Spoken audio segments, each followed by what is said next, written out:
In the heart of the Amazon rainforest, beneath a canopy so thick that sunlight barely touches the ground, something moves through the murky water, silent, patient, deadly. This is a green anaconda, one of the largest snakes alive today. At over 20 feet long and weighing more than 200 pounds, it is an apex predator, capable of taking down prey as large as a jaguar. But imagine a snake so large that this giant would look like a garden hose by comparison. A serpent so massive it could swallow a crocodile whole. A creature from a world so different, so alien, that it challenges everything we know about the limits of life on Earth. 60 million years ago, such a creature existed. Its name was Titanoboa. Before we journey back to the age of Titanoboa, we need to understand what makes a snake truly giant. Size in the serpent world isn't just about length, it's about mass, girth, and the incredible adaptations that allow these creatures to grow beyond normal limits. Dr. Maria Santos, a leading herpetologist who has spent decades studying giant snakes, explains that when we talk about giant snakes, we're really talking about animals that have pushed the boundaries of what's physically possible for a reptile. They need massive cardiovascular systems, incredibly strong muscles, and most importantly, they need an environment that can support that kind of growth. Temperature, she emphasizes, is absolutely critical. Snakes are vertebrates with an extraordinary skeletal system. Some species have more than 400 vertebrae, each one flexible and connected by muscles that allow for their signature sinuous movement. But with great length comes great challenge.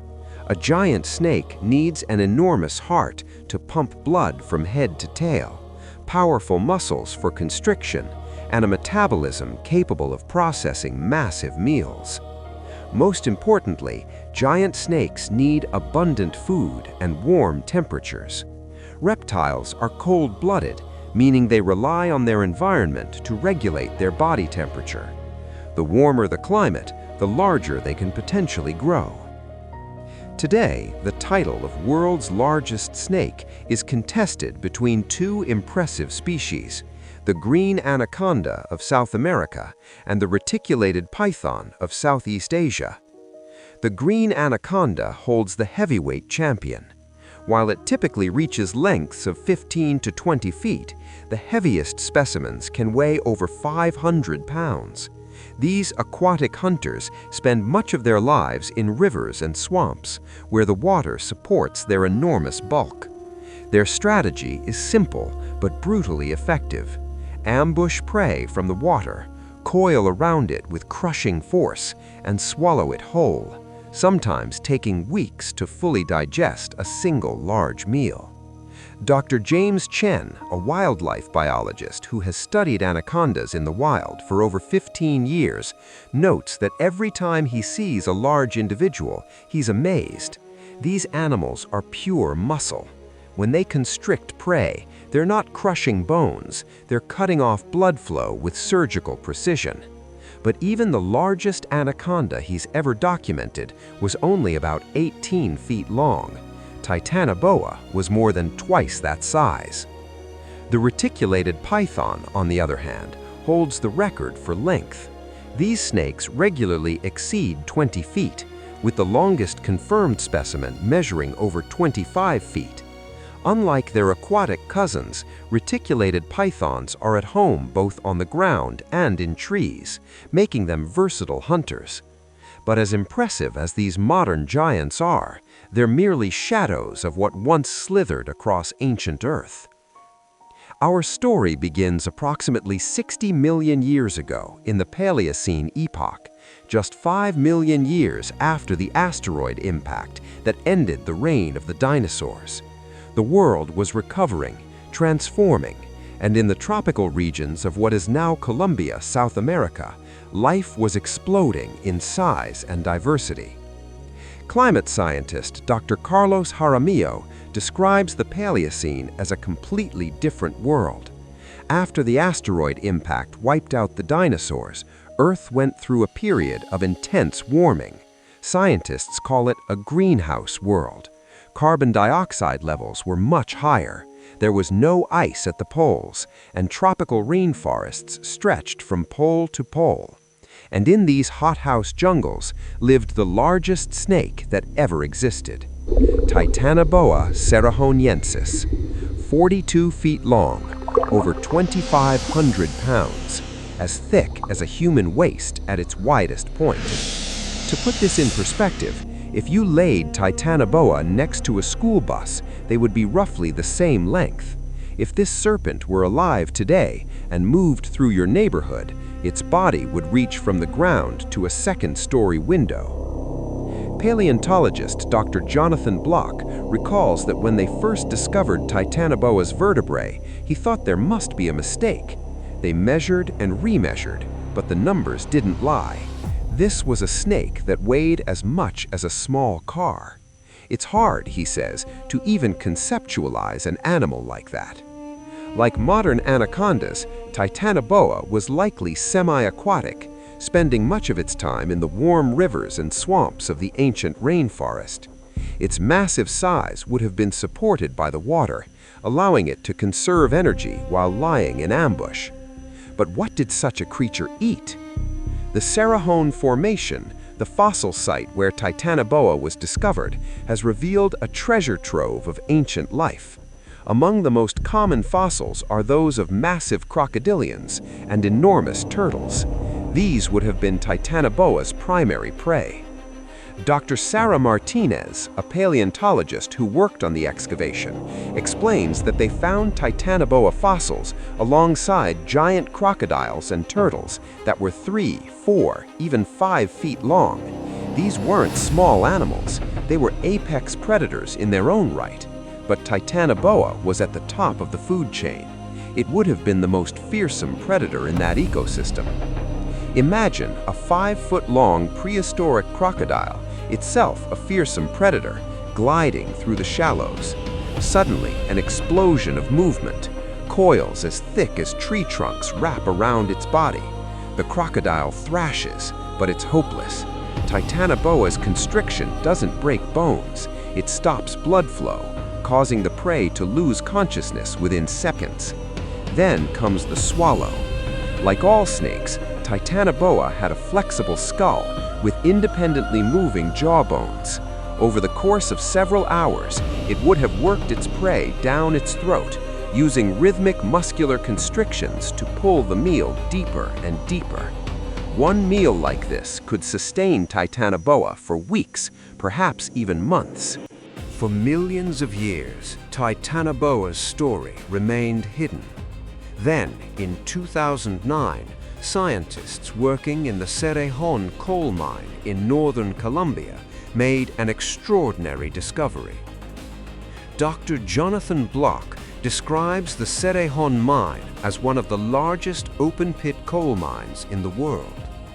Coal is ancient plant material, which tells us this was once a lush tropical rainforest. When the mining company started finding huge vertebrae, they contacted the research team.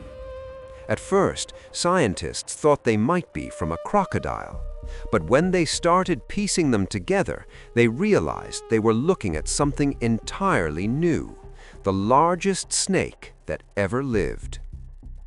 Among the coal deposits, ancient compressed plant material from that long-ago rainforest, they found fossilized bones, enormous vertebrae, each one the size of a dinner plate.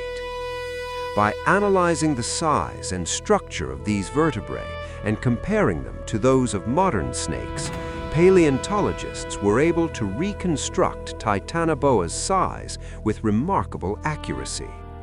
The relationship between vertebrae size and total body length in snakes is consistent across species, making this calculation reliable. But the fossils told us more than just size.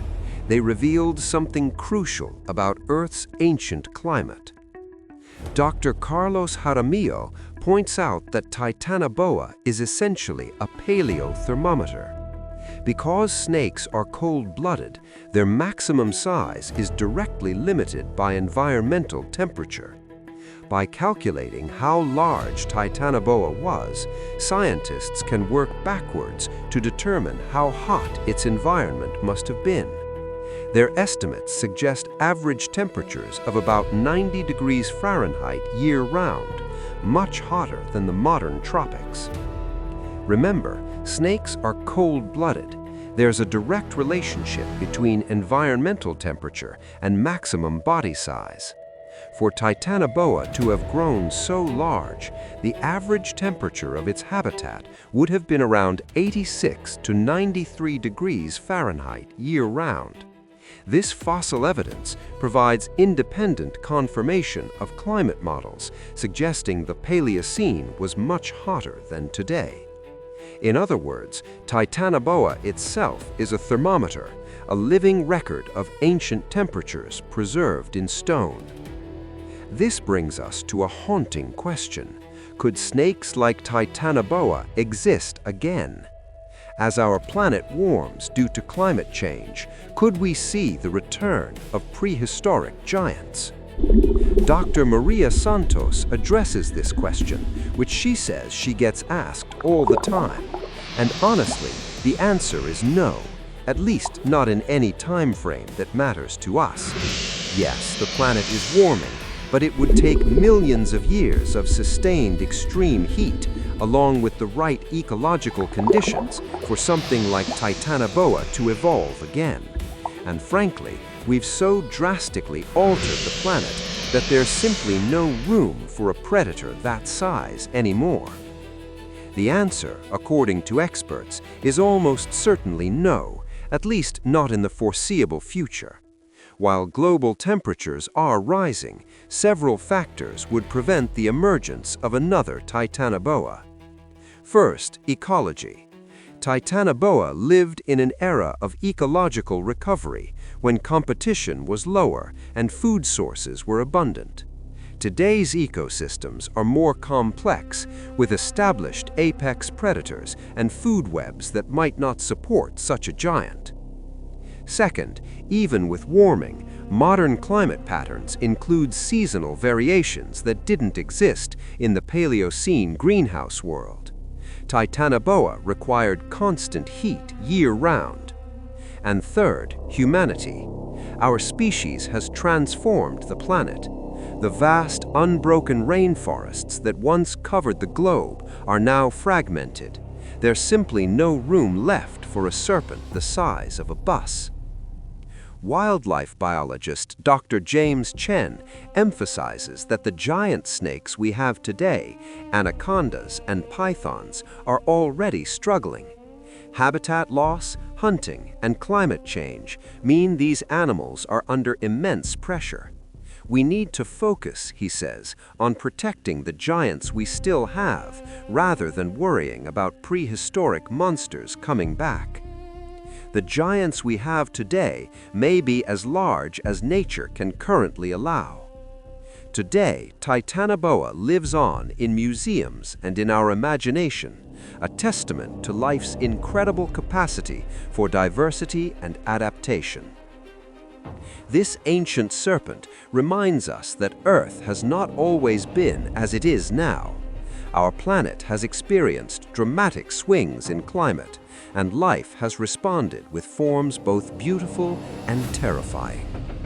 Dr. Sarah Martinez reflects that every time she looks at Titanoboa's fossils, she's reminded that Earth's history is full of surprises. Life finds a way to adapt to whatever conditions exist. Titanoboa thrived in a world we can barely imagine, and when that world changed, it disappeared. It's a powerful reminder that nothing lasts forever, not even the mightiest predators.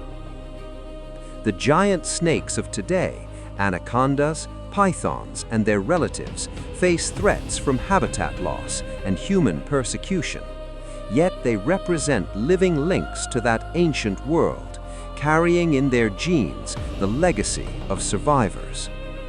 Titanoboa emerged in a world still reeling from catastrophe, grew to impossible size in the heat of a greenhouse Earth, and thrived for millions of years before climate change eventually led to its extinction.